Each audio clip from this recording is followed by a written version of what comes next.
కొలికపూడి శ్రీనివాస్కి క్రమశిక్షణ సంఘం ముందుకు పిలుస్తున్నారని నిన్ననే నేను ప్రస్తావించాను. ఒక వీడియో కూడా చేశాను. ఇప్పుడు ఈనాడు కూడా హైలైట్ చేసుకొచ్చింది.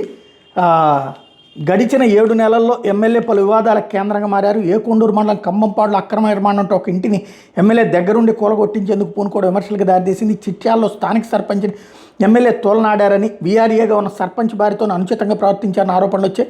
సర్పంచ్ భార్య పురుగుమందాగి ఆత్మహత్యకు యత్నించారు.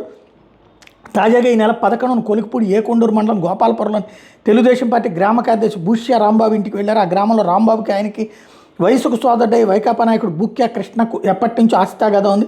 ఇటీవల గ్రామంలో సీసీ రోడ్డు వేశారు. ఆ రోడ్డును తన స్థలంలోనే వేశారని, వివాదం తేలే వరకు రోడ్డును ఎవరో ఉపయోగించడానికి వీలేదని కృష్ణ దాని మీద కంచేశారు.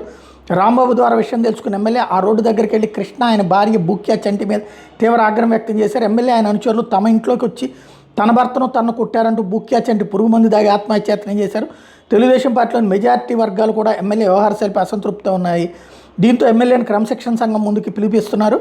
ఆయన ఇచ్చిన వివరణ బట్టి పార్టీ తదుపరి చర్యలు తీసుకునే అవకాశం ఉంది అంటూ, కొలికపూడి ఎమ్మెల్యేగా ఎన్నికైనప్పటి నుంచి వివాదాస్పద వ్యవహార శైలితో స్థానిక వ్యతిరేకతను మూటగట్టుకున్నారు అంటూ పూర్తి నెగిటివ్ కథనాన్ని ప్రొజెక్ట్ చేసింది.